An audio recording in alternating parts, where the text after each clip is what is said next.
దేవుని పరిశుద్ధ నామములకు మహిమ కలుగుగాక. చేరవచ్చిన మీ అందరికీ ప్రభువైన యేసుక్రీస్తు నామమున హృదయపూర్వక వందనాలు తెలియజేస్తాను. ప్రియులారా, చదవబడినటువంటి మరి వాక్య భాగంలో నుండి ఈ అంశాలను మనం ధ్యానం చేసుకుందాం. మరి మొన్నటి దినాన మరి ఈ యొక్క మొదటి అధ్యాయం యొక్క కొన్ని విషయాలను మనం చూసాం. దానికన్నా ముందు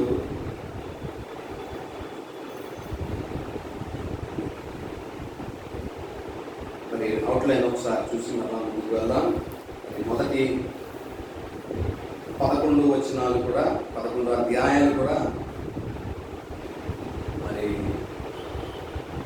డాక్ట్రిన్ని తెలియజేస్తా ఉన్నాయి.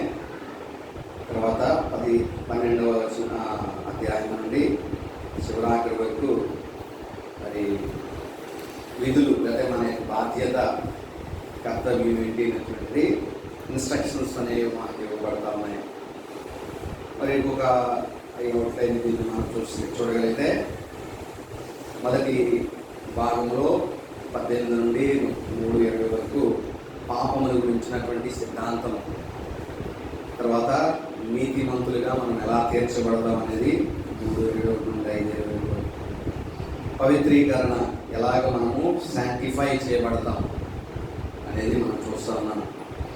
మరి గాడ్స్ సోవర్నిటీ, ఆయన సార్వభౌమ అధికారాన్ని 9వ అధ్యాయము 11వ అధ్యాయం వరకు 9 నుండి 11వ అధ్యాయం వరకు చూస్తాం. అంటే దేవుడు ఇశ్రాయేలుని అన్యుల్ని కూడా ఎలాగ ఆయన రక్షించడానికి ఆయన ప్రణాళిక, అధికారం ఎలాగ ఉపయోగించారనేది చూస్తాం.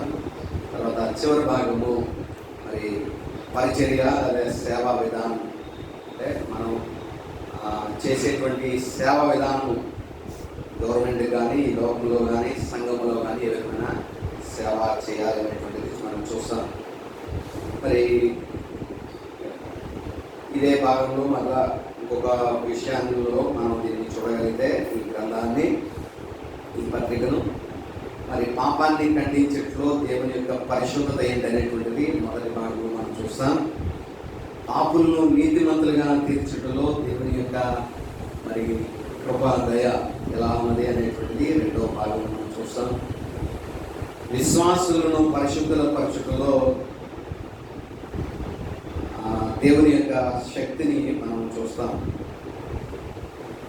తర్వాత యూదులను అన్యజనులను రక్షించడంలో దేవుని యొక్క సార్వభౌమాధికారం 4వ భాగంలో మనం చూస్తాం. 5వ భాగంలో దేవుని సేవ యొక్క మరి విషయాలన్నీ కూడా కీర్తి, ఎలాగైతే దేవునికి మన సేవల ద్వారా కీర్తి కలుగుతుంది అనే విషయాలు మనం చూస్తాం. మరి నీతి మొదటి భాగంలో అవసరమైంది, ఎందుకంటే మానవులు మరి దేవుని యొక్క కృపను పొందలేక అందరూ పాపం చేసి చెడిపోయారు. కాబట్టి నీతి మానవులకు అవసరమైంది, అది మొదటి భాగం. నీతిమంతులుగా మనుషులు తీర్చబడ్డారు, లేదా దేవుని నీతి మనుషులకు ఆపాదించబడింది 2వ భాగంలో. 3వ భాగంలో దేవుడు తన నీతిని ప్రదర్శించాడు, అది 3వ భాగంలో మనం చూస్తాం. నీతి ఇశ్రాయేలీయులకు పునరుద్ధరించబడడానికి 4వ భాగంలో మనం చూస్తాం.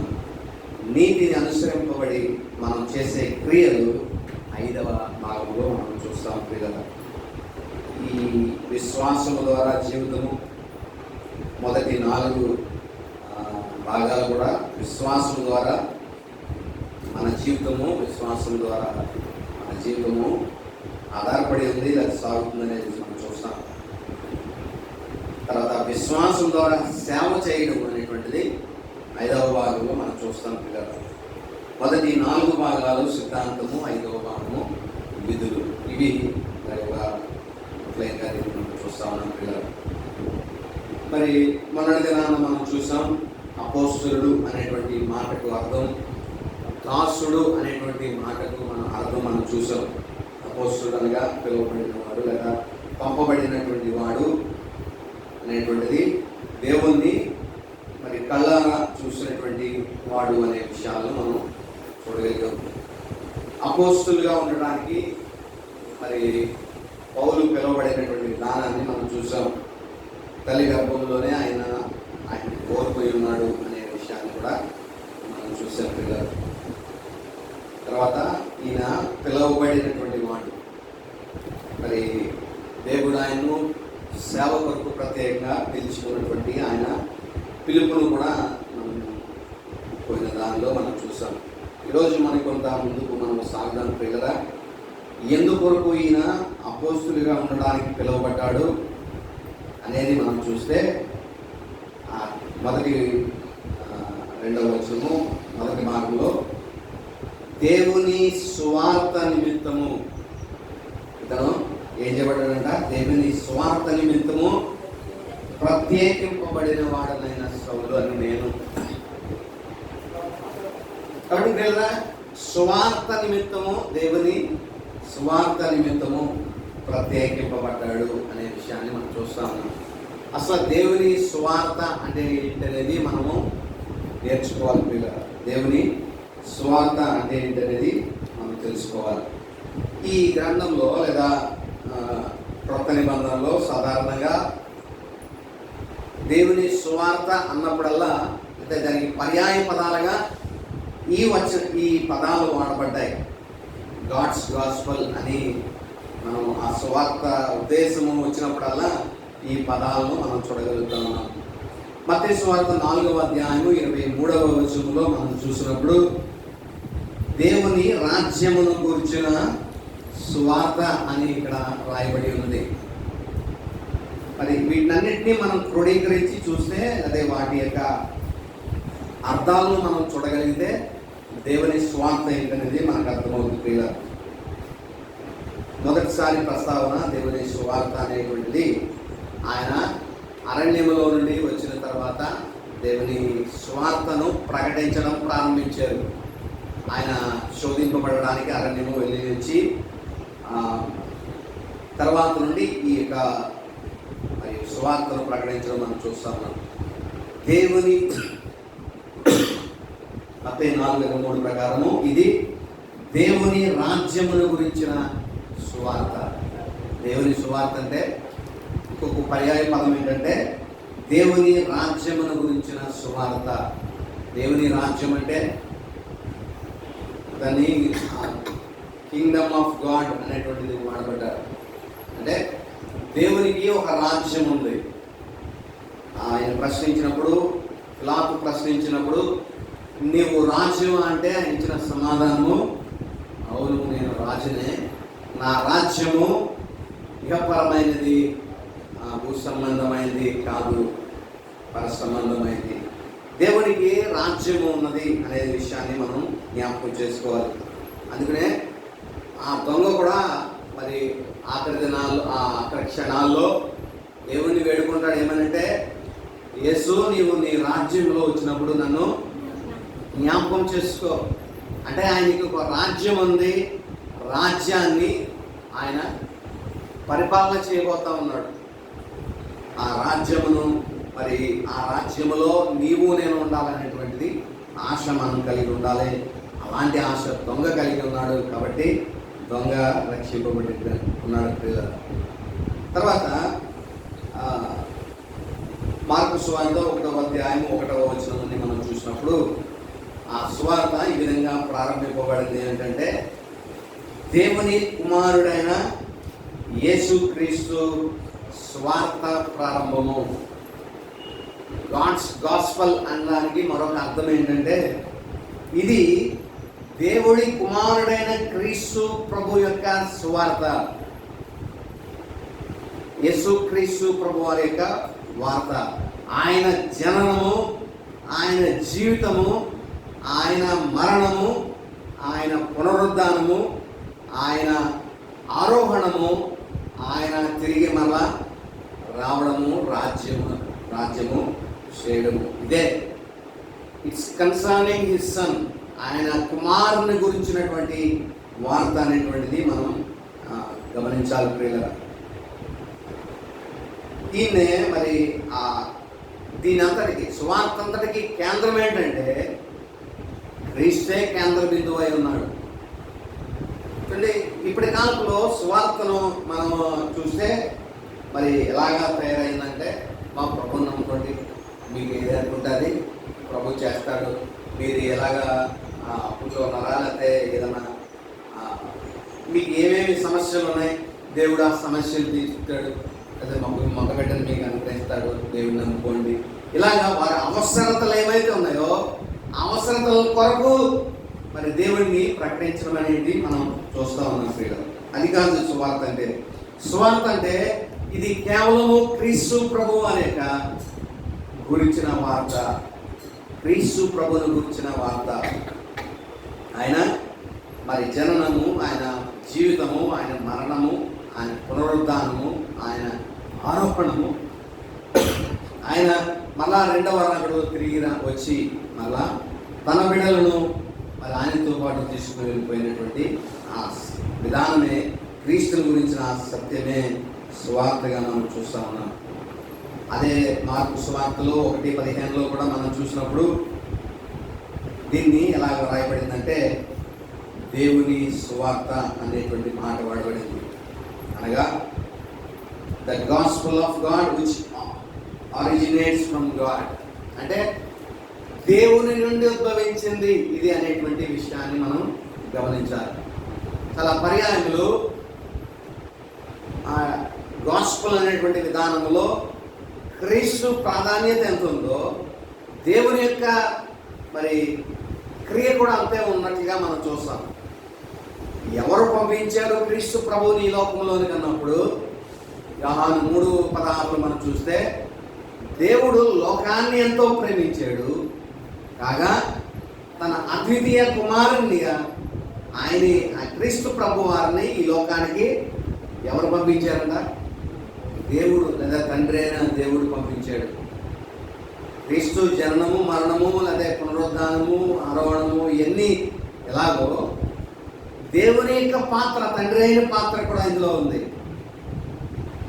క్రీస్తు ప్రభువారు రావడం వల్ల ఆయన ఏం చేశారంటే ఆయన వచ్చి మనల్ని తిరిగి మరలా ఎవరితో కలిపారు?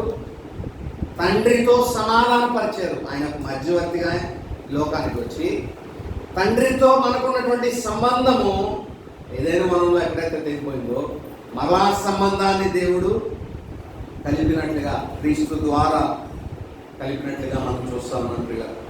కాబట్టి ఈ సువార్త ఎక్కడి నుండి ప్రారంభమైందంటే తండ్రి అయిన దేవుని నుండి ప్రారంభమైంది. ఆయన కుమారుని లోకంలోకి మరి పంపించడం ద్వారా. కాబట్టి ఈ సువార్త అనేటువంటిది ఇది దేవుని సువార్త. ఇవన్నీ పర్యాయ పదాలు ఎంతట్లో కూడా మనము సువార్తని చూడగలుగుతాం. తర్వాత లూకా సువార్త 16వ అధ్యాయము 16వ వచనాన్ని మనం చూసినప్పుడు the gospel of the Kingdom of God అనేటువంటి మాట రాయబడింది. దేవుని రాజ్య సువార్త. ఇలాగా మనం మత్తయిలో చూసినట్లుగానే 4:23లో ఇది దేవుని యొక్క రాజ్య సువార్తగా మనం చూస్తా ఉన్నాం. అపోస్తల కార్యాల్లో ఈ పదము వాడబడింది పిల్లలు. 20వ అధ్యాయము 24వ వచనంలో సువార్త అంటే the gospel of the grace of God, దేవుని కృపా సువార్త. దేవుని కృపా సువార్త. ఈ వచనాలను మరి అయితే ఈ కృపా సువార్త ఏంటంటే దేవుడు మనంగా మరి ఇది పొందింది కాదు. క్రీస్తు ఆయన అదే దేవుడు తన కృప ద్వారా మనకి ఏం చేశాడు? ఈ సువార్తను అందిస్తూ ఉన్నాడు ప్రియులు. మన యొక్క లేకపోతే ఇది నేను పొందడానికి యోగ్యుణ్ణి అని దేవుడు మనకు అందించింది కాదు, కానీ కృప ద్వారా ఇది మనకి అందింపబడినటువంటి సువార్త అనేటువంటిది మనం జ్ఞాపకం చేసుకోవాలి.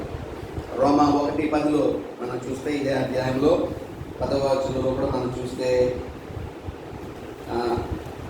ఇప్పుడు ఎలాగైనా ఆటంకం లేకుండా మీ వద్దకు వచ్చుటకు దేవుని చిత్తము నాకు వీలు కలుగునేమో అని నా ప్రార్థన ఎందు ఎల్లప్పుడు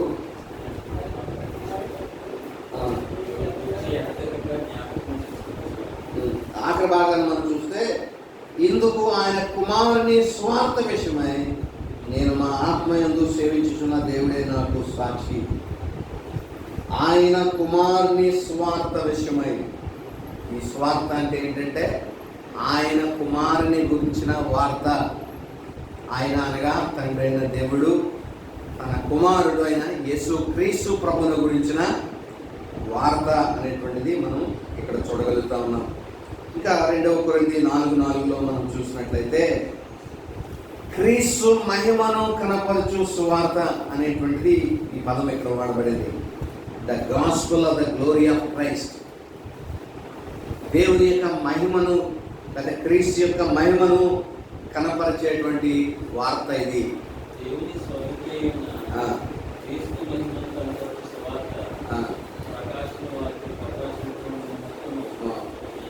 ఈ సౌందర్య సంబంధమైన దేవత వారి మనోనేత్రాలకు పుట్టితనము కలుగు చేస్తా ఉంది. కాబట్టి ప్రియులారా, దేవుని యొక్క మహిమ ఈ పాపులమైనటువంటి వారి ఎడల ఆయన ప్రకాశము ప్రకాశించడానికి ఆయన ఈ లోకానికి వచ్చి ఉన్నాడు ప్రియులారా. కాబట్టి it's the gospel of the glory of Christ. దేవుని యొక్క మహిమను కనపరచు సువార్త. ఆయన మహిమ ప్రభావంతో కూడా ఉండినటువంటి వాడు. అంతటి మహిమలో ఉండినటువంటి ఆ క్రీస్తు తన మహిమనంతా కూడా విడిచి ఈ లోకానికి ఆయన రిక్తునిగా వచ్చి ఉన్నాడు. ఎంటీ హిమ్సెల్ఫ్ అనే మాట వాడబడింది. అంటే తను తాను మరి ఆ మహిమనంతా కూడా విడిచిపెట్టి తండ్రితో కూడా ఉండడము, సమానంగా ఉండుట విడిచిపెట్టకూడని భాగ్యమని ఎంచుకొనక ఈ లోకానికైనా రిక్తునిగా మరి దాసునిగా వచ్చాడు అనే మాటను మనం చూడగలుగుతాం. మహిమ గల దేవుడు మహిమను విడిచి ఈ లోకానికి వచ్చిన స్వార్థది. అంతేకాదు మరి ఎఫెసీయులకు రాయబడిన పత్రిక 1:13 మనం చూడగలిగితే it is the gospel of our salvation. మన రక్షణ గురించిన సువార్త ఇది. మనల్ని రక్షించడానికి ఒక శుభవర్తమానము దేవుడు. ఏంటంటే క్రీస్తు యేసు పాపుల కొరకు తన ప్రాణాన్ని అర్పించాడు అనేటువంటి వార్త ప్రియులారా. కాబట్టి ఈ గాస్పెల్ సువార్త అనేటువంటిది మనల్ని రక్షించడానికి శక్తి కలిగినటువంటిది. ఈ సువార్త రక్షణ సువార్త దీన్ని అని పిలవచ్చున్నాను. అంతేకాదు ఇది ద గాస్పెల్ ఆఫ్ పీస్, సమాధానపరిచేటువంటి సువార్తగా దీన్ని మనం చూస్తా ఉన్నాం. ఎవరితో ఇందాక చెప్పుకున్నట్టుగా మనము ఎవరితో సమాధానం చేయడానికంటే తండ్రితో మనల్ని సమాధానపరచడానికి సువార్త మరి ప్రకటింపబడతాం. మరి యెషయా గ్రంథంలో మనం చూస్తాం దేవునికి మానవులకి మధ్య చాలా వ్యత్యాసం ఉండింది. దేవుడు అప్పుడు పిలుస్తా ఉన్నాడు, రండి మన వివాదము తీర్చుకుందాము రండి. అంటే దేవునితోటి మనుషులకు వైరం వచ్చింది, దేవునికి మానవులకి వైరం వచ్చింది. దేవునికి మానవులకి మధ్య మరి ఆ వచ్చినటువంటి ఆ వైరం వల్ల దేవునితో సమాధానం లేదు మానవులకి. అలాంటి స్థితిలో దేవునితో మరలా కలపడానికి, దేవునితో మరలా మానవుల్ని మరి సమాధానపరచడానికే మధ్యవర్తిగా యేసుక్రీస్తు ప్రభువారు ఈ లోకానికి వచ్చిన్నారు కదా. మరి ఆ మాటను మనం చూస్తే సమాధాన సువార్త అనేటువంటి విషయాన్ని మనం చూడగలుగుతాం కదా. కాబట్టి ఈ సువార్త దేవునితో సమాధానాన్ని మనకి కలుగు చేస్తా ఉంది. అంతేకాదు 2వ తెస్సలోనికీయులకు రాయబడిన పత్రిక 1వ అధ్యాయము 8వ వచనాన్ని మనం చూస్తే ఇది మన ప్రభు అయిన దేవుని సువార్త, the gospel of our Lord Jesus Christ. క్రీస్తు ప్రభువుని గురించినటువంటి ప్రభు అయిన క్రీస్తు గురించిన సువార్తగా మనం చూస్తాము. అంతేకాదు 1 తిమోతి 1:8 మనం చూసినప్పుడు the glorious gospel of the blessed God, ఆయన మహిమ గల సువార్త అనే విషయాన్ని మనం చూడగలుగుతా ఉన్నాం పిల్లలు. మహిమ గల సువార్త ఇది, గ్లోరియస్ గాస్పెల్. పిల్లరా, ఎందుకు ఇది ఎంత గ్లోరియస్ గాస్పెల్ అని పిలువబడుతుందంటే, మరి పాపపు ఊబిలో కూరుకుపోయినటువంటి ఒక పాపికి ఈ సువార్తని ప్రకటించినప్పుడు అతని జీవితాన్ని మరి ఒక గొప్ప ట్రాన్స్ఫార్మ్ చేసేయగలిగిన శక్తి సువార్తకు ఉంది. అందుకనే దీన్ని గ్లోరియస్ గాస్పెల్ అనే మాట వాడబడింది. ఇంగ్లీష్ బైబిల్లో మహిమగల సువార్త అని ఉంది, కానీ మరి తెలుగులో మహిమగల సువార్త ఉంది, కానీ ఇంగ్లీష్లో చక్కగా మాట వాడబడింది the glorious gospel of the blessed God. దేవుని యొక్క మరి ఆయన మహిమ గల సువార్త అనేది మనం చూస్తూ ఉన్నాం. అంటే దేవుని సువార్త అన్నదానికి పర్యాయ పదాలుగా మరి కొత్త నూతన నిబంధన గ్రంథంలో ఈ పదాలు వాడబడింది దేవుని సువార్త గురించి. అయితే మనం సువార్త అని మనము నేర్చుకోవాలనుకున్నప్పుడు చాలామంది చెప్పేటువంటి అదే సువార్త ఏంటంటే క్రీస్తు యొక్క జననము, క్రీస్తు యొక్క జీవితము, లేదా ఆయన మరణము, పునరుద్ధానము, ఆరోహణమై వెళ్ళినటువంటి విధానమును చెప్తూ ఉంటారు. అయితే దాని తర్వాత ఇంకా సువార్త ఉండింది పిల్లలు. కొంత భాగాన్ని మాత్రమే మనం మరి వింటా ఉన్నాం.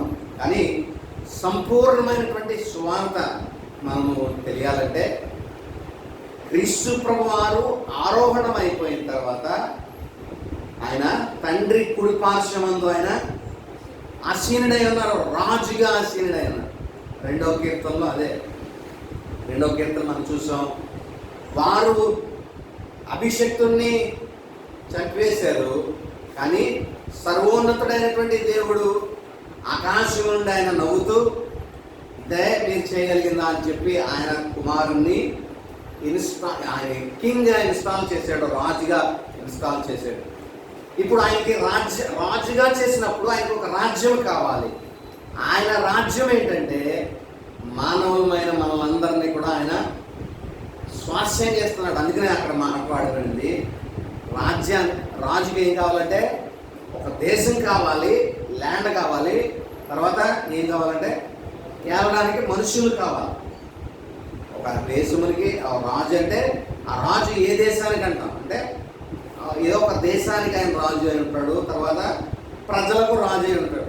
అలాగా ఆయన రాజుగా దేవుడు ఆయన్ని ఇన్స్టాల్ చేశాడు. ఆయన రాజుకు రావాల్సిన రాజ్యం ఏంటంటే భూమిని ఆయన రెండవ కీర్తనలో మనం ఆడినప్పుడు నన్ను అడుగుము, భూమిని దిగంతముల వరకు సొత్తుగాను జనులను నీకు స్వాస్యంగాను నేను ఇస్తాను. అంటే మానవులందరినీ కూడా దేవుడు ఆయనకు రాజ్యంగా అప్పగిస్తానన్నాడు. అంతే, భూమిని ఆయన ఈ భూమి నన్ను అడుగుము, భూమిని నీకు భూదిగంతముల వరకు నీకు సొత్తుగాను జనములు నీకు స్వాస్యంగాను ఇస్తానంటున్నాడు. కాబట్టి ఇదే అబ్రహాముకు చేయబడిన వాగ్దానం. అబ్రహాముకు దేవుడు ఏం వాగ్దానం చేశాడంటే గర్భఫలం కొరకు చేశాడు, రెండోది సీడ్ అండ్ రెండోది చూస్తే ల్యాండ్ అనగా భూమిని, కనాను అనేటువంటి భూమి కొరకు వాగ్దానం చేశాడు అబ్రహాముకు. రెండోది గర్భఫలం కొరకు వాగ్దానం అంటే సీడ్ కొరకు వాగ్దానం చేశాడు. ఆ సీడ్ యేసుక్రీస్తు ప్రభు గలతీ 3:16 ప్రకారము ఆ సంతానములు అన్నట్లుగా ఆయన వాగ్దానం చేశాడు. కానీ ఆ సంతానము క్రీస్తే అని 3:16లో మరి గలతీలో రాయబడింది. కాబట్టి అబ్రహాముకు చేసిన వాగ్దానము క్రీస్తును చేశాడు. మరి దేని గురించి అంటే కనానును స్వాస్యంగా ఇవ్వడానికి. ఆ స్వాస్యాన్ని పొందడానికి క్రీస్తు రాబోతా ఉన్నాడు. వచ్చి 1000 ఏళ్ళు ఆయన ఏం చేయబోతున్నాడంటే పరిపాలన చేయబోతున్నాడు. పరిపాలన చేసేవారు ఎవరు? రాజే పరిపాలన చేస్తాడు. ఆ రాజు క్రీస్తు ప్రభువారు. అందుకనే మనం ఆ పాట పాడతాం, యేసు రాజుగా వచ్చుచున్నాడు భూలోకమంతా తెలుసుకుంటారు. రవి కోటి తేజుడు రమ్యమైన దేవుడు ఆ రాజుగా వస్తాడు. ఈ లోక రాజ్యాలన్నీ ఆయన ముందా సాగిలిపడి నమస్కరించి గడగడలాడేటువంటి ఆ దినము రాబోతా ఉంది పిల్లలు. కాబట్టి రాజ్యం అనేటువంటిది సువార్త అనేటువంటిది క్రీస్తు వెళ్ళిపోవడంతో ఆగిపోలేదు. ఆయన వెళ్ళిన తర్వాత ఆయన వాగ్దానం చేశాడు, నువ్వు నీ శత్రువులను నీ పాదపీఠములుగా చేసేంత వరకు కూడా నీవు నా కుడిపార్శ్వమందు నీవు ఆసీనుడై ఉండు. అప్పటి వరకు నువ్వు కుడిపార్శ్వమందు ఆసీనుడై ఉండు. ఇప్పుడు ప్రభువు ఆ పరలోక రాజ్యములో దేవుని కుడిపార్శ్వమందు ఆయన ఆసీనుడై ఉన్నాడు, రాజుగా ఉన్నాడు. దేవుడు ఏం చేస్తాడంటే, తండ్రి అయిన దేవుడు ఈ లోక రాజ్యాలన్నింటినీ కూడా ఆయనకు స్వాస్థ్యంగా ఇస్తాడు. ఆ స్వాస్థ్యాన్ని పొందుకోవడానికి ఆయన రాబోతూ ఉన్నాడు ప్రియులారా. అయితే ఆ స్వాస్థ్యమును మరలా పరిపాలన చేసి నీతిమంతులైనటువంటి వారందరినీ కూడా ఆయన రక్షించి మరలా రాజ్యాన్ని ఎవరికి అప్పగింపబోతున్నాడంటే తండ్రి అయిన దేవునికి అప్పగించబోతా ఉన్నాడు. ఈ సువార్తకు చక్కని అధ్యాయం మనము చెప్పుకోవాలంటే 1 కొరింథీయులకు రాసిన పత్రికలో 15వ అధ్యాయాన్ని మనము ఈ సువార్త పత్రిక అధ్యాయంగా మనం చెప్పుకోగలుగుతాం పిల్లలు. అందులో మరి మనం చూస్తే 15వ అధ్యాయము 24 ఒకసారి మనం చదువుదాం. అటు తరువాత ఆయన సమస్తమైన ఆధిపత్యమును, సమస్తమైన అధికారమును, బలమును కొట్టివేసి తన తండ్రి అయిన దేవునికి రాజ్యమును అప్పగించును. అప్పుడు అంతం వచ్చును. మళ్ళా దేవుడు ఆయనకి అప్పగించిన ఏదైతే స్వాస్థ్యమో జనులను, భూమిని స్వాస్థ్యంగా దేవునికి క్రీస్తుకు అప్పగించాడో, క్రీస్తు ఏం చేస్తాడంటే 1000 ఏళ్ళు పరిపాలన చేసిన తర్వాత తన యందు విశ్వసించిన వారందరినీ రక్షించి వారందరినీ ఆ నిత్య రాజ్యంలోనికి ప్రవేశింపచేసి మరి నమ్మనటువంటి వారిని కృష్ణ రెండు వాళ్ళందరికీ మరి నిత్య నరకము అందులోనికి ప్రవేశపెట్టేటువంటి విధానం పిల్లలు. ఇది మరలా ఈ రాజ్యం అంతటినీ కూడా ఏదైతే ఈయనకి పవర్ ఇవ్వబడిందో మళ్ళా ఆ రాజ్యం అధికారం అంతటినీ కూడా క్రీస్తు వారు మళ్ళీ ఎవరికి అప్పగిపోతున్నారు? తండ్రి అయిన దేవునికి. అదే ఆ మాట మనం చదివాము. అటు తర్వాత ఆయన సమస్తమైన ఆధిపత్యమును, సమస్తమైన అధికారమును, బలమును కొట్టివేసి, అంటే ఈ లోకంలో అధికారం ఉంది, ఈ లోకంలో అధికారులు ఉన్నారు, రాజ్యాలు ఉన్నాయి, ఈ లోకంలో ఉన్న పవర్ అంతా కొట్టివేస్తాడు. సాతాను యొక్క అధికారాన్ని అంతటిని కూడా ఆయన కొట్టివేస్తాడు. మహావేంద్రంతో మరి దాన్ని లైన్ చేసిన తర్వాత మళ్ళా రాజ్యాన్ని తిరిగి తండ్రికి ఆయన అప్పగిస్తాడు. అటు తర్వాత ఈ భూమి, ఆకాశము ఈ మొత్తం కూడా గతించిపోతాయి. తర్వాత నూతన ఆకాశము, నూతన భూమిలో విశ్వాసుల యాత్ర వారి జీవితము కొనసాగుతుంది. నూతన భూమి, నూతన ఆకాశంలో. ఇది ఫుల్ఫిల్డ్గా సువార్త అంటే. క్రీస్తు మనం సువార్త అర్థం చేసుకోవాలంటే మొదటి నుండి రావాలంటే, అంటే మానవుడు పతనమైపోయాడు, దేవునితో ఉన్న సహవాసాన్ని కోల్పోయాడు. మరలా మానవుడిని దేవునితో సహవాసం చేయడానికి దేవుడు ఏం చేశాడంటే తన ప్రియ కుమారుడు అయిన యేసుక్రీస్తుని ఈ లోకంలోనికి పంపించాడు. ఆయన మరి కన్య మరియ గర్భాన్న ఆయన పరిశుద్ధాత్మ ద్వారా ఉద్భవించి ఈ లోకంలో కొంతకాలం పరిశుద్ధమైన జీవితము ఆయన జీవించాడు. సిలువ వేయబడ్డాడు, సమాధి చేయబడ్డాడు, పునరుద్ధానుడిగా అయ్యాడు, తండ్రి చెంతకు ఆరోహణమయ్యాడు. ఎప్పుడైతే తండ్రి ఎందుకు ఆయన ఆరోహణమయ్యాడో ఆ తండ్రి ఆయన్ను రిసీవ్ చేసుకుని గణపరిచాడు. ఎలాగంటే ఆయన్ని ఒక రాజుగా ఆయన్ని గణపరిచాడు. ఇప్పటి వరకు నీవు నా కుడి పార్శ్వమందు ఆసీనుడై ఉండు. ఇప్పటి వరకు అంటే శత్రువులను నీ పాదపీఠములుగా చేసేంత వరకు కూడా నీవు నా కుడి పార్శ్వమందు ఆసీనుడై. దేవుడు తన యొక్క ఈ రాజుకు రావలసినటువంటి రాజ్యాన్ని, స్వాస్యాన్ని ఇస్తా ఉన్నాడు. 2వ కీర్తనలో చెప్పినట్టుగా జనములు నీకు సొత్తుగాను, బూదిగంతములకు నీకు స్వాస్యంగా ఇస్తాడు. ఆ స్వాస్యాన్ని పొందుకోవడానికి క్రీస్తు ప్రభువారు రెండోసారి భూమి మీదకి వచ్చి స్వాస్యాన్ని పొందుకొని 1000 ఏళ్ల పరిపాలన చేసిన తర్వాత రాజ్యాన్ని ఆ శక్తిని అంతా కూడా లైన్ చేసి ఆధిపత్యాన్ని, పవర్స్ అన్నింటినీ కూడా ఆయన లయం చేసి అప్పుడు రాజ్యాన్ని తిరిగి మళ్ళా దేవునికి అప్పగిస్తాడు. అటు తర్వాత అంతము వస్తుంది. ఇది సువార్త అంటే. ఏదో క్రీస్తు వచ్చాడు, నన్ను రక్షించడానికి ప్రాణం పెట్టాడు అంటే సరిపోదండి. ఆయన ప్రాణం పెట్టాడు కరెక్టే, పునరుద్ధానుడయ్యాడు, ఆరోహణమయ్యాడు. తర్వాత పరలోక రాజ్యంలో ఏం జరుగుతుంది అనేది కూడా మనకు తెలియాలి. ఇప్పుడు ఆయన ఒక రాజుగా ఆయన ఉన్నాడు.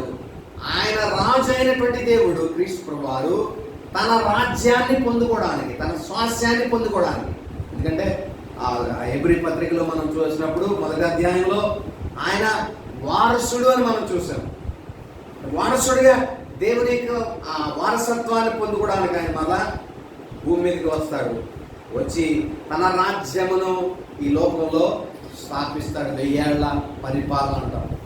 ఆ 1000 ఏళ్ళ పరిపాలనలో అంతమున ఏం చేస్తాడంటే ఇక్కడ చదవబడిన వాక్యం ప్రకారము సమస్త ఆధిపత్యమును, సమస్తమైన అధికారమును, బలమును కూడా ఆయన కొట్టివేస్తాడు. మరణం యొక్క బలము కానీ, సాతానుడి యొక్క ఆ బలము కానీ, ఆ పవర్స్ అంతటిని కూడా ఆయన లైవ్ చేసిన తర్వాత రాజ్యమును తిరిగి మళ్ళా దేవుని తండ్రి అయిన దేవునికి రాజ్యమును అప్పగించును. అప్పుడు అంతము వచ్చును. రాజ్యాన్ని మళ్ళా 1000 ఏళ్ళు పరిపాలన చేసిన తర్వాత రాజ్యాన్ని దేవునికి అప్పగించేస్తాడు. తర్వాత అంతము వస్తుంది పిల్లలు. కాబట్టి ఈ మానవుని యొక్క ఈ విధానము మనిషికి తెలియాలి. రేపు పొద్దున నేను ఎక్కడ ఉంటానో ఏంటో తెలియదు అని అనుకోవడానికి మానవుకి లేదు. ఇక్కడ ఉండగానే నీవు ఎక్కడ గడపబోతున్నావు అనేటువంటి నిశ్చయత క్రైస్తవునికి రావాలి. అది క్రీస్తు ద్వారా మనకి కలుగుతుంది ప్రియులు. ఆ నిశ్చయత, అంత గొప్ప నిశ్చయత దేవుడు మనకి ఇస్తా ఉన్నాడు. ఒక భక్తుడు స్టాన్లీ జోన్స్ అనేటువంటి భక్తుడు ఈ విధంగా రాస్తా ఉన్నాడు.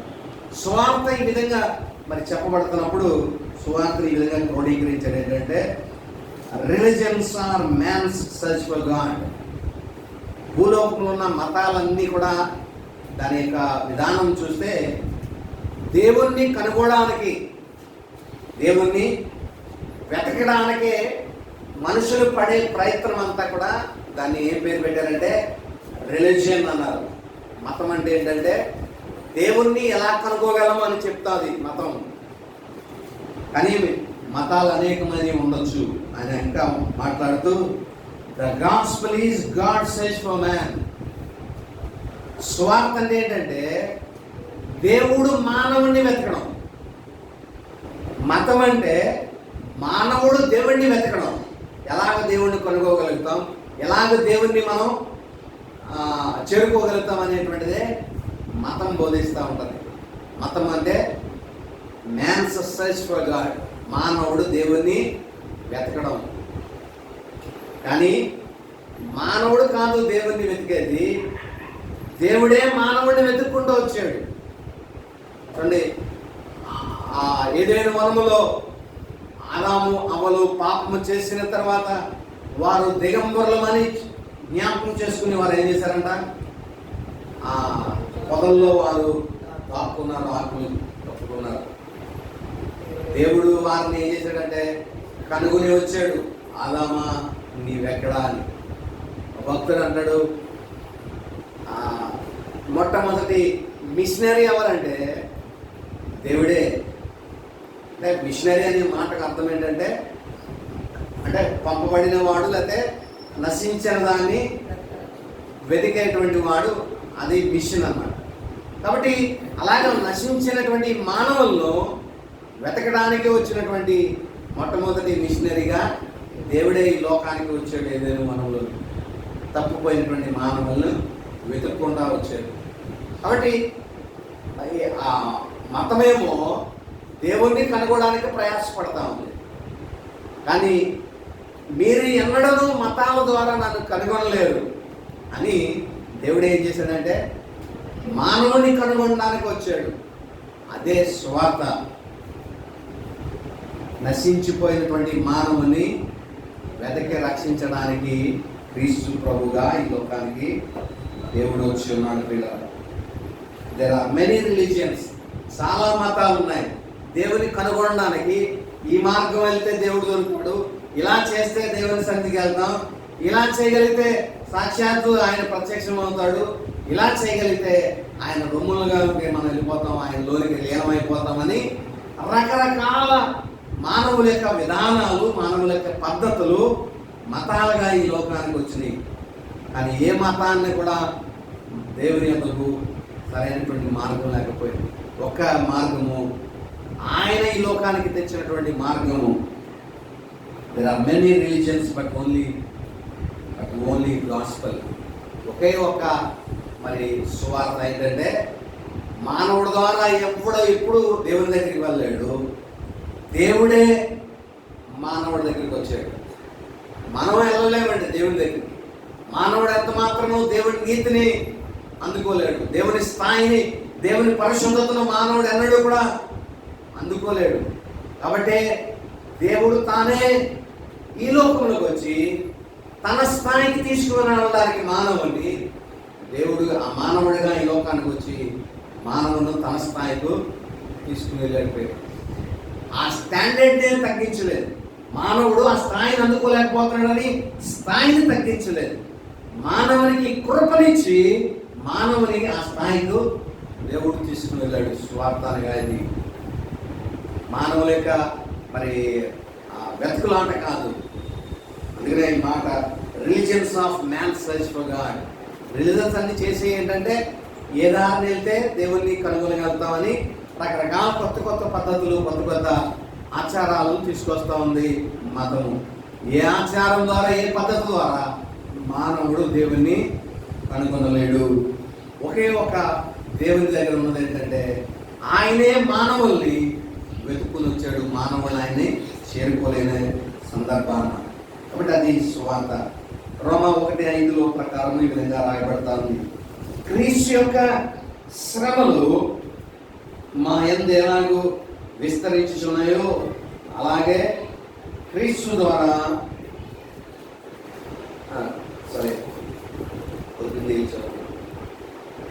రోమీయులకు రాయబడిన పత్రిక 1వ అధ్యాయము 15వ వచనం, 5వ వచనం మధ్యలో చదువుదామన్నాయి కాక అనే తర్వాత, దేవుడు తన కుమారుడును మన ప్రభు అయిన యేసుక్రీస్తు విషయమైన ఆ సువార్త పరిశుద్ధ లేఖనములందు తన ప్రవక్తల ద్వారా ముందు వాగ్దానం చేసెను. యేసుక్రీస్తు శరీరమును బట్టి దావీదు సంతానముగాను మృతుల్లో నుండి పునరుద్ధారుడైనందున పరిశుద్ధాత్మను బట్టి దేవుని కుమారుడిగాను ప్రభావంతో నిరూపింపబడెను. చాలు ప్రియులారా, ఇప్పుడు ఈ నూతన నిబంధనలో కనపడుతున్నటువంటి ఈ సువార్త ఇదేదో కొత్తది కాదు. క్రొత్త నిబంధన లేకపోతే ఏదో కొత్తగా సువార్త ప్రభు తీసుకొచ్చడం కాదు. ఈ సువార్త ఎక్కడ ఉందంటే ఆ సువార్త పరిశుద్ధ లేఖనములందు తన ప్రవక్తల ద్వారా ముందు వాగ్దానము చేశాను. తన ప్రవక్తల ద్వారా ముందుగా దేవుడు వాగ్దానం చేశాడు. ఆ వాగ్దానాలన్నీ ఎక్కడ రాయబడ్డాయంటే ఆ లేఖనాల్లో రాయబడ్డాయి. పరిశుద్ధ లేఖనాల్లో, హోలీ స్క్రిప్చర్స్. ఆ పాత నిబంధన ధర్మశాస్త్ర గ్రంథములంతా కూడా, ఆ పాత నిబంధన అంతట్లో కూడా దేవుని గురించిన వార్త ముందుగా ప్రవక్తల ద్వారా ఆయన రాయించి ఉన్నట్లుగా మనం చూస్తా ఉన్నాం. తర్వాత మనం చూసినప్పుడు తన ప్రవక్తల ద్వారా ముందుగా వాగ్దానం చేసాను. యేసుక్రీస్తు శరీరమును బట్టి దావీదు సంతానముగాను. దావీదుకు ముందుగా నిబంధన చేశాడు. దావీదు దేవుని కొరకు ఒక మందిరాన్ని కట్టాలని ఆశపడతా ఉన్నాడు. నేనేమన్నా నేను మందిరం కట్టమని నేను ఎప్పుడన్నా అడిగానా? నీవు కాదు మందిరాన్ని కట్టేది, నేనే నీకేం చేయబోతున్నానో చూడు అని దేవుడు ఏం చెప్పాడంటే, నీ ద్వారా నేను, నీ సంతానం ద్వారా నేను నీ సంతతిని నేను హెచ్చిస్తాను, రాజ్యమును అతనికి స్థిరపరుస్తాను, అతడు నా నామ ఘనత కొరకు ఒక మందిరాన్ని కట్టిస్తాడు, అతని రాజ్య సింహాసనము నిత్యముగా స్థిరపరచుదును. నిత్యము స్థిరపరుస్తాను. నేను అతనికి తండ్రి అయి నేను ఉండెను. అతనికి తండ్రిని అంటాను, అతడు నాకు కుమారుడై అతడు ఉండెను. నాకు కుమారుడే. ఈ మాటలు దేవుడు దావీదుకి ఇచ్చాడు. ఎవరిని గురించిన మాటలు అంటే, అతని రాజ్యాన్ని నిత్యముగా, సింహాసనాన్ని నిత్యముగా స్థిరపరుస్తానంటే, అతని తర్వాత రాజ్యం ఏలింది బహుశా మరి ఆ సొలొమోను అయితే 40 సంవత్సరాలు మాత్రమే అతడు పరిపాలన చేశాడు. కానీ తన రాజ్యం నిత్యము స్థిరపరచబడలేదు. తర్వాత నేను అతనికి తండ్రినై ఉందును, అతడు నాకు కుమారుడై ఉంటాడు. నిశ్చయంగా ఇది క్రీస్తు ప్రభుని గురించిన వార్త ప్రియుల. అంటే ఇప్పుడు దావీదు కుమారుడుగా క్రీస్తు ప్రభు వారు మరి ఈ లోకానికి వచ్చారు ప్రియుల. అంటే ముందుగా లేఖనాల్లో ఆయన వాగ్దానం చేశాడు. ఈ సువార్త ఏదో ఉన్నట్టుండిగా కొత్తగా తీసుకురాలేదు. పాత నిబంధన నుండే ఆ వాగ్దానాలు చేయబడతా ఉంది ప్రియుల.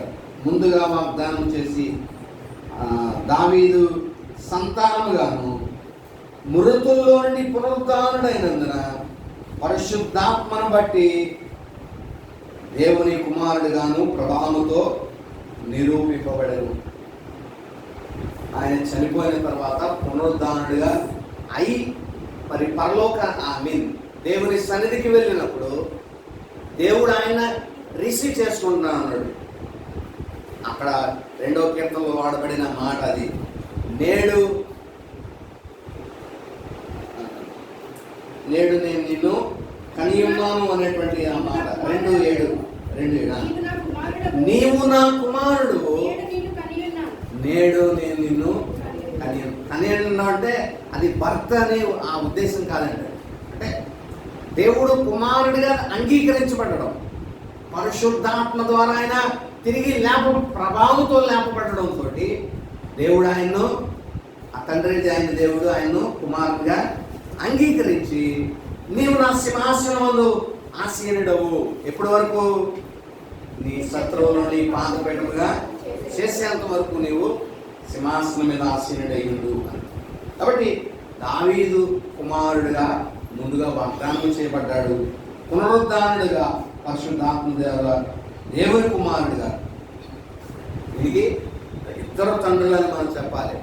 దావీదు ప్రకారంగాను దావీదు కుమారుడు ఈయన.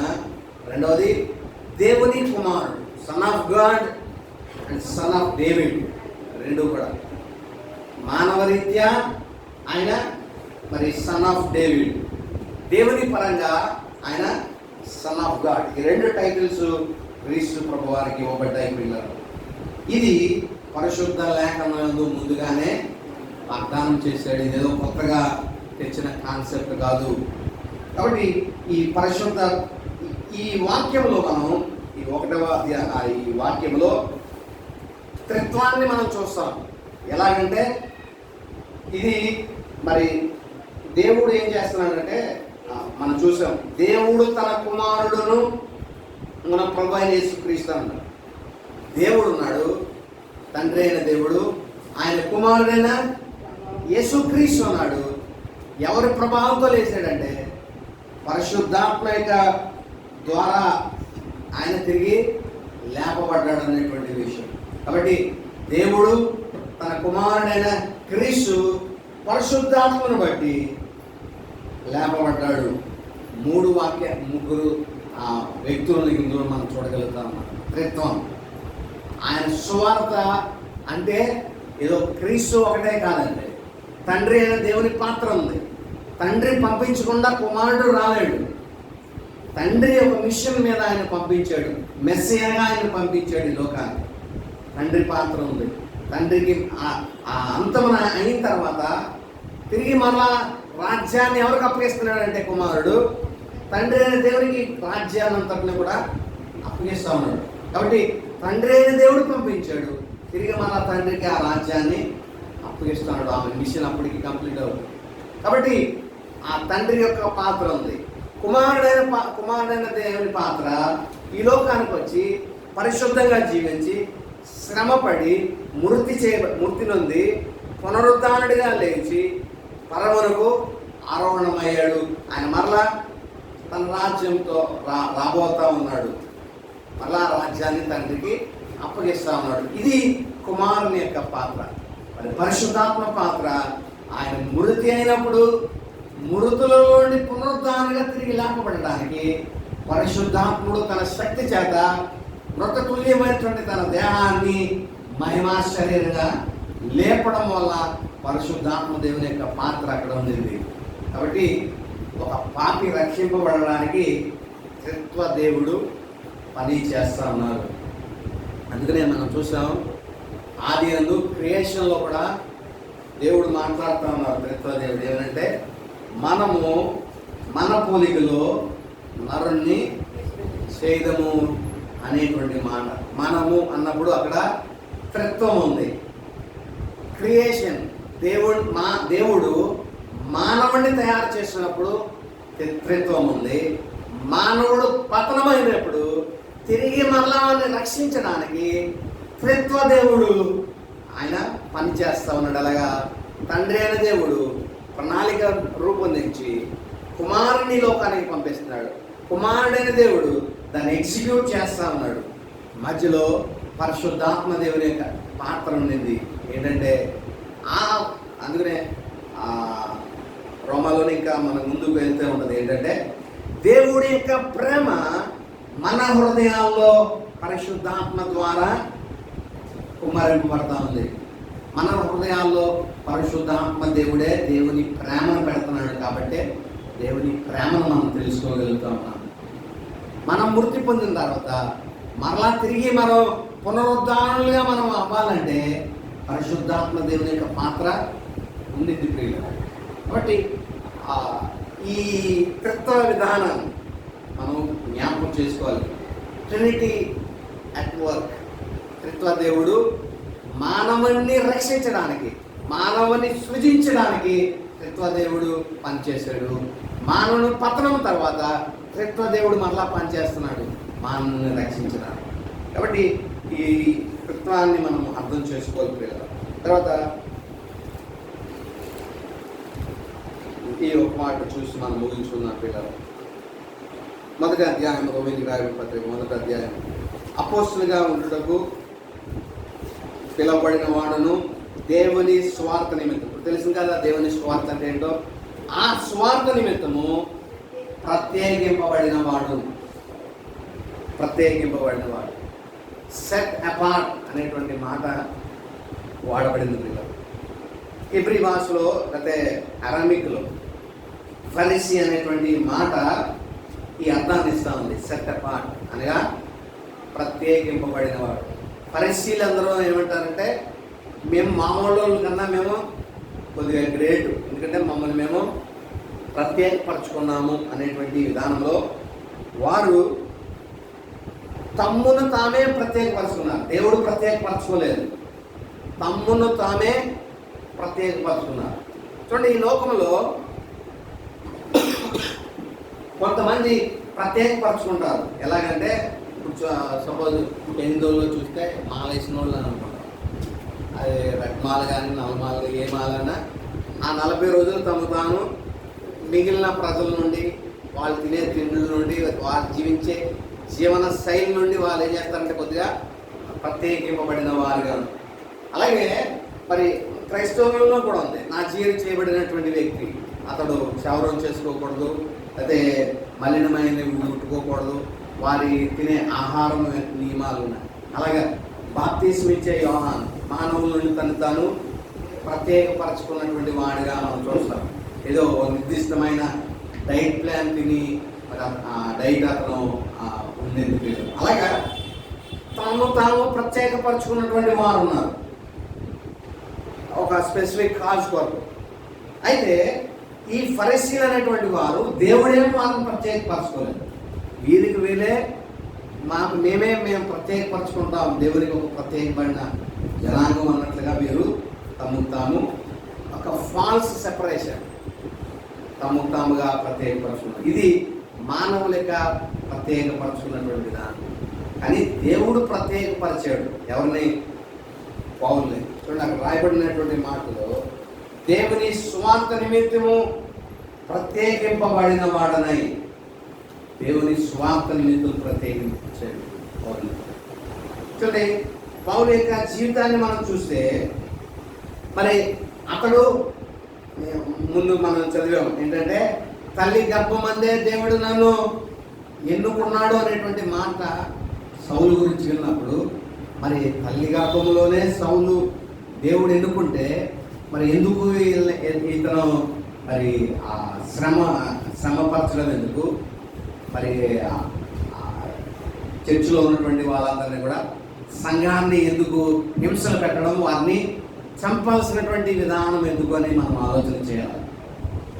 మనం చూస్తే కొంచెం అధ్యాయాల ముందు ఏమంటాం అపోస్తల కార్యాలు మనం చదివినప్పుడు 7వ అధ్యాయంలో స్టెఫను రాళ్ళతో కొట్టి చంపడం మనం చూస్తాం.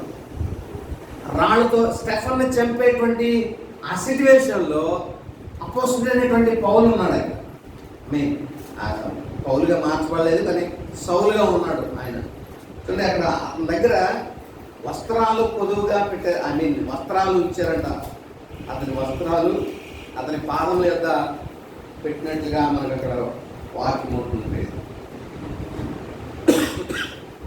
7వ అధ్యాయము 58వ వచనము 60వ వచనంలో మనం చదివితే, అతన్ని వెళ్ళగొట్టి రాళ్ళు రువ్వి చంపేది. సాక్షులు పౌలు అను ఒక యవనస్తుని పాదముల యొద్ద తమ వస్త్రములు పెట్టిరి.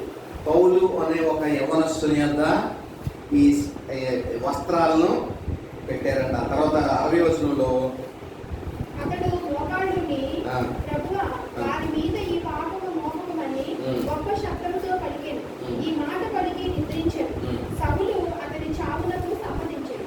సౌలు అతని చావునకు సమ్మతించెను. ఈ 2 సందర్భాల్లో కూడా వస్త్రాలు ఇతని పాదముల ముందు పెట్టడము, సౌలు మరి స్టెఫన్ యొక్క మరి మరణానికి సమ్మతించడం కూడా మనం చూస్తాము. ఈయన ఎవరు? గలతీ 1:15-16 చెప్పినట్లుగా తల్లి గర్భమునందు మరి ఆయన్ను పడినది మొదలుకొని నన్ను ప్రత్యేకపరిచి తన కృప చేత నన్ను పిలిచిన దేవుడు అని పౌలు స్టేట్మెంట్ ఇస్తున్నాడు. తల్లి గర్భంలోనే దేవుడు నన్ను ఎన్నుకున్నాడు. అలాంటి వ్యక్తి ఎలాంటి స్థితికి వచ్చాడంటే దేవుని యొక్క సేవకులు లేదా ఆయన యొక్క అనుచరులు, ఆయన శిష్యులను, అందులో ప్రధానుడైనటువంటి స్టెఫన్ను చంపడానికి కారకుడయ్యాడు. అతని పాదాల దగ్గర వస్త్రాలు పెట్టారు. అతని చావునకు కారకుడు, ఆమె సమ్మతించినటువంటి వ్యక్తిగా సౌలును మనం చూస్తాము. దేవుడు ఎన్నుకున్నటువంటి వ్యక్తి దీన్ని ఎందుకు అనుమతించాడు? ఇలా చంపడానికి, సంఘం మీద హింసలు తేడానికి, క్రైస్తవులుగా మార్చబడిన వారందరినీ చంపడానికి ఎందుకు బయలుదేరాడు అంటే దేవుని యొక్క సవర్నిటీ ఉంది. అంటే దేవుని సార్వభౌమ అధికారం ప్రకారము, చిత్తం ప్రకారము ఆయన్ని ఎన్నుకున్నాడు. అంత మాత్రాన ఆయనకున్న స్వేచ్ఛను కాదనేటువంటి వాడు కాదు. నిన్ను ఎన్నుకున్నప్పటికీ కూడా నిన్ను బలవంతంగా ఏదో లాక్కురాడు. నువ్వు కాదనుకుని నువ్వు నీ ఇష్టాన్ని, నా జీవితం నాది, నీ త్రోవను నేను నడవను, నీ సేవ నేను చేయను, నా ఇష్టాన్ని నేను కాదని నువ్వు అనుకుంటే దేవుడు దానికి నీ చిత్తానికి అడ్డురాడు ప్రియాలు. ఎందుకంటే మానవునికి ఆ చిత్తం ఇచ్చాడు దేవుడు. ఏంటి ఆ చిత్తం అంటే ఫ్రీ విల్ ఇచ్చాడు. ఒకవేళ దేవుడు కలుగు చేసుకుని ఆపాలంటే ఆ పండు తినే సందర్భంలోనే ఆపేసి ఉంటే ఇంత గొడవ రాకపోదు. దేవుని మానవుడికి ఇచ్చినటువంటి ఆధిక్యత ఏంటంటే ఫ్రీ విల్ ఇచ్చాడు. నీ హృదయంలో ఏమనుకున్నావో నీ చిత్త ప్రకారం నువ్వు జరిగించుకునేటువంటి అధికారాన్ని ఇచ్చాడు. ఆ అధికారాన్ని దేవుడు ఎన్నడూ కూడా అడ్డుకోడు. తను తినాలనుకుంది అమ్మమ్మ, ఆ అధికారానికి దేవుడు ఒకళ్ళు అడ్డుపడి నువ్వు తినకూడదని అప్పుడే ఆపేయచ్చు, కానీ ఆపనివ్వలేదు. కానీ మానవుని యొక్క స్వేచ్ఛ, అది మానవునికి ఉన్న ఇచ్చినటువంటి దేవుడు ఇచ్చిన ఫ్రీ విల్ని ఎక్సర్సైజ్ చేయడానికి దేవుడు అపోస్తలుడైన పౌలుకి ఆ ఇది ఇచ్చాడు. దాని ప్రకారం అతడు తన ఇష్టానుసారంగా బ్రతికాడు. అయితే అలా వదిలేడు. కొన్నిసార్లు దేవుడు ఏం చేస్తాడంటే గాడ్ విల్ ఇంటర్వ్యూన్, ఆయన కలుగు చేసుకుంటాడు. కొన్నిసార్లు ఆయన మానవులతో అదే జోక్యం కల్పించుకుని మధ్యలో వారిని రక్షించడానికి, దేవుని ప్రణాళికలో మరలా వ్యక్తిని తీసుకురావడానికి కొన్నిసార్లు దేవుడు జోక్యం చేసుకునేటువంటి వాడు. చూడండి, అబ్రహాము విషయంలో కూడా మనం చూస్తాం. ఒక రాజు మరి ఎదుట అతను ఏం చేశాడంటే అబీమెలెకు ఎదుట ఇతడు నా సహోదరి అన్నాడు, ఆ శారమ్మని. సరే, ఆ రాజు ఏమనుకున్నాడంటే ఈ ఎలాగా భార్య కాదు కదా, చెల్లె కాబట్టి నేను పెళ్లి చేసుకుందాం అనుకుని ఆమెను మరి ఎంగేజ్మెంట్ చేసుకున్నాడంట. పెళ్లి చేసుకోవడానికి మరి సిద్ధపడతా ఉన్నాడు. అయితే అతని విషయంలో మరి దేవుడు ఒక ఇది ఇచ్చాడు, ఏంటంటే ఆ తరపున ఉన్నటువంటి గర్భాలన్నింటినీ కూడా మూసివేసాడు దేవుడు ఆ కార్యాన్ని బట్టి. అయితే అతన్ని పాపము చేయకుండా దేవుడు ఆ రాత్రి ఏం చేశాడంటే అడ్డుకున్నట్లుగా మనం చూస్తా ఉన్నాం. అంటే దేవుని సార్వభౌమ అధికారం చొప్పున దేవుడు అబ్రాహామును శారమ్మను ఎన్నుకున్నాడు. వారి ద్వారా క్రీస్తుని లోకానికి తేవడానికి దేవుని సార్వభౌమ అధికారంలో ప్లాన్లో ఉండింది ఆయన అనాది ప్రణాళికలో. కానీ ఆ ప్లాన్లో మధ్యలో ఎవరు ఎంటర్ అయినాడంటే అబ్రహాం చెప్పిన అబద్ధం వల్ల ఒక రాజు ఎంటర్ అయ్యాడు. ఆయన పెళ్లి చేసుకుని ఒకవేళ ఇంటర్వ్యూన్ అయ్యి చేస్తే శర్మ ద్వారా కాక ఆయన ప్రణాళికకు వ్యతిరేకంగా వెళ్ళిపోయేటువంటి క్రమంలో దేవుడు ఏం చేశాడంటే కలుగు చేసుకుని ఆ రాత్రి కలలో అతనికి ప్రత్యక్షమయ్యాడు. పాపము చేయకుండా దేవుడు ఆ రాజును అడ్డుకున్నాడనే ప్రత్యేక మాట అక్కడ రాయబడింది. రాత్రి వేళ దేవుడు స్వప్నమందు అబీమెలెకునొద్దకు నీవు నీ ఇంట చేర్చుకొనిన స్త్రీ ఒక పురుషునికి భార్య, ఆమె నిమిత్తం నువ్వు చచ్చిన వాళ్ళలాగే ఉండాలి. ఆమెతో పోలేదు కనుక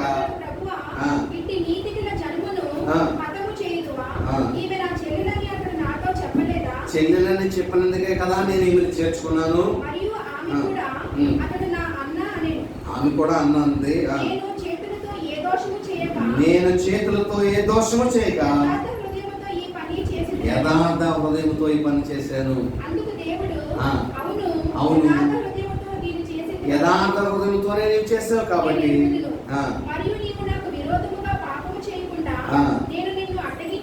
నేను నిన్ను అడ్డగించుతని. దేవుడు పాపము చేయకుండా ఆ వ్యక్తిని అబీమెలెకుని అక్కడ ఏం చేశాడంటే అడ్డగించాడు. ఎందుకంటే దేవుని యొక్క సవర్నిటీలో ఆయన సార్వభౌమ అధికారంలో ఒక నిర్దిష్టమైన ప్రణాళిక రచించాడు ఆ అబ్రహాము శారా విషయాల్లో. కానీ తన చిత్తానికి వ్యతిరేకంగా జరుగుతుంది. అప్పుడు దేవుడు ఏం చేశాడు? కలుగు చేసుకున్నాడు. దేవుడు కలుగు చేసుకుని మళ్ళా తన చిత్తాన్ని చేయడానికి ఆయన కలుగు చేసుకున్నాడు. ఇంకో ఉదాహరణ చెప్పాలంటే మరి నినివేకి వెళ్ళిపోతున్నా, నినివేకి వెళ్లకుండా తర్షీషుకి వెళ్ళిపోతా ఉన్నాడు. తన చిత్తం ప్రణాళిక ప్రకారం దేవుడు ఉద్దేశించింది ఒకటైతే, మానవుడిగా యోనా ఇంకోటి చేయాలనుకున్నాడు. దేవుడు కలుగు చేసుకున్నాడు, తన మరలా ఆ త్రోవకు తన చిత్తాన్ని నెరవేర్చడానికి పంపించాడు. అలాగా కొన్ని సందర్భాల్లో ఒకవేళ దేవుని చిత్తానికి వ్యతిరేకంగా జరుగుతున్నటువంటి సందర్భాల్లో దేవుడు కలుగు చేసుకునేటువంటి వాడు. అలాగా మరి అపోస్తలుడైన పౌలు జీవితంలో దేవుడి చిత్తం ఉంది. ఏంటి? తల్లి గర్భమందే ఆయన్ని పడినది మొదలుకొని దేవుడు అతన్ని ప్రత్యేకపరచుకున్నాడంట. ఇంగ్లీష్ బైబిల్లో మాట్లాడింది ఇట్ ప్లీజ్ గాడ్ అనే మాట వాడారు ప్రియుల. అంటే దేవుడికి ఏమంటారు అలాగా కలిగిందంట ఇతన్ని పిలవడానికి అనే మాట వాడారు. తన కృప చేత నన్ను పిలిచినటువంటి దేవుడు ఆమె తల్లి గర్భమందే పిలుచుకుంటే ఇతను చేసే పనులు ఎలా ఉన్నాయి? దేవుడు నమ్ముకున్న వాళ్ళే చంపడానికి బయలుదేరాడు. అపోస్తలుడు స్టెఫన్ని ఆయన మరణాన్ని సంబంధించిన వ్యక్తిగా చూస్తా ఉన్నాడు. కాబట్టి ఆయన చిత్తానికి వ్యతిరేకంగా వెళ్తున్నప్పుడు దేవుడు ఏం చేశాడంటే మధ్యలో ఆ దమస్సు మార్గంలో అతన్ని కనుగొన్నాడు, దర్శనమిచ్చి అతన్ని మార్చినట్లుగా మనం చూస్తాం. కాబట్టి మనకి ఫ్రీడీలో ఉన్న ప్రియుల బలవంతంగా నీవు మారాలి, లేకపోతే నీవు నన్ను నమ్ముకోవాలి అని దేవుడే మార్చిన ప్రజల్ని. అనాది ప్రణాళికలో ప్రజలందరూ మారాలని దేవుడి చిత్తం ఉంటుంది. అని మనకి ఫ్రీ విల్ ఉంది కాబట్టి దాన్ని ఎక్సర్సైజ్ చేసేటువంటి అధికారం మనకు ఉంది. నా ఇష్టం నా చిత్తం నేను చేసుకుంటానికి మనకు అధికారం ఇచ్చాడు. మన చిత్తం చేసుకుంటూ మనకు నచ్చినట్లుగా దేవుడిని మార్గం నుండి మనం తొలగిపోయినప్పుడు కొన్నిసార్లు దేవుడు కలుగు చేసుకుని మనం మళ్ళా దేవుడి చిత్తంలోనికి రావడానికి కొన్నిసార్లు సౌలుకి ప్రత్యక్షమైనట్లుగా కళల ద్వారా ఏదో మాటల ద్వారా ఏదో ఒక క్రియ ద్వారా దేవుడు మనుషులతో మాట్లాడేటువంటి వాడై ఉన్నాడు. కాబట్టి కొన్నిసార్లు ఒకసారి గార్ధమం ద్వారా మాట్లాడాడు దేవుడు కలుగు చేసుకున్నాడు. అలాగా దేవుని చిత్తానికి వ్యతిరేకంగా జరుగుతున్నప్పుడు గాడ్ ఇంటర్వెన్స్, దేవుడు కలుగు చేసుకుంటాడు. ఆయన కలుగు చేసుకుని తన చిత్తానికి వ్యతిరేకంగా ఉన్న కార్యాలను ఆయన సరిచేయడానికి కూడుకుంటాడు కదా. అలాగా పిలువబడినటువంటి పౌలు తన సేవ కొరకు ప్రత్యేకింపబడ్డాడు. అపోస్తులుగా పిలువబడ్డాడు. దేవుని సేవ కొరకు ప్రత్యేకింపబడినటువంటి వాడిగా అపోస్తులైనటువంటి పౌలు పిలువబడినట్టుగా మనం చూస్తున్నాం. లేదా నీవు నేను కూడా దేవుని చేత పిలువబడ్డాం, ప్రత్యేకింపబడ్డాం. లోకంలో నుండి దేవుడు మనల్ని ప్రత్యేకపరిచాడు. కాబట్టి అలా ఆ ప్రత్యేకమైనటువంటి ఆ పిలుపును మనం కూడా పొందుకున్నటువంటి వారుగా దేవుని కొరకు బ్రతకడానికి తీర్మానం చేసుకున్నాం. దేవుని స్వార్థను సంపూర్ణంగా అర్థం చేసుకున్నాం. ఏదో అరకొర క్రీస్తు వచ్చాడు మన కొరకు, హల్లెలూయా, మరి క్రీస్తు లేచాడు, హల్లెలూయా చెప్పుకుని వెళ్ళిపోతే లాభం లేదు. ఆయన రాజ్యం చేయబోతా ఉన్నాడు. ఆయన రాజ్యంలో నీవు నేను ఉండాలని దొంగ తెలుసుకున్నాడు. ఆయన రాజ్యం ఉంది, ఆయన రాజ్యంతో మళ్ళా తిరిగి వస్తాడు. ఆ రాజ్యంలో నేనుండాలి, నన్ను చేర్చుకో యేసు అని దొంగ అన్నాడు. అటువంటి ఆ దొంగకు ఉన్నటువంటి విశ్వాసం కూడా మనకి లేదు కొన్ని చాలాసార్లు. కాబట్టి సంపూర్ణమైనటువంటి క్రీస్తుని గురించిన విషయాలు మనం నేర్చుకున్నాం. తండ్రి సంకల్పించాడు, తన సంకల్పాన్ని నెరవేర్చడానికి క్రీస్తు లోకానికి వచ్చాడు. అయితే ఆ క్రమంలో పరిశుద్ధ ఆత్మదేవుని యొక్క పాత్ర కూడా ఉండింది.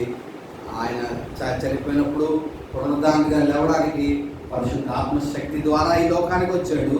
పరిశుద్ధ ఆత్మశక్తి ద్వారా మళ్ళీ ఈ లోకంలో నుండి పునరుద్ధానుడిగా లేపబడ్డాడు. మళ్ళీ ఆయన ఒకసారి రాబోతున్నాడు.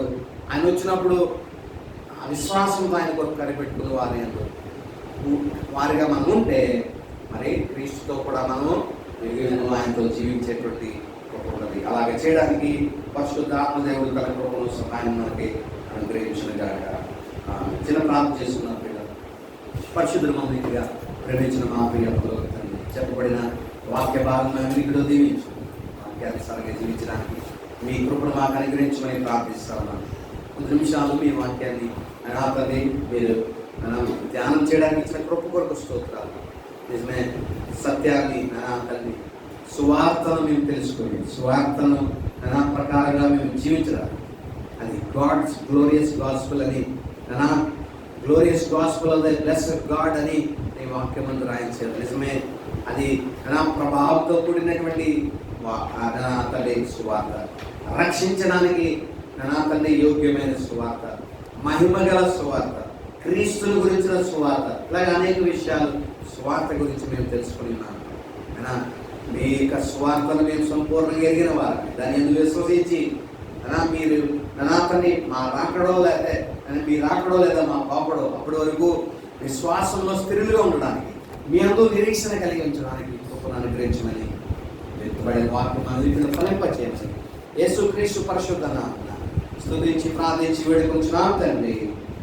ఆమేన్.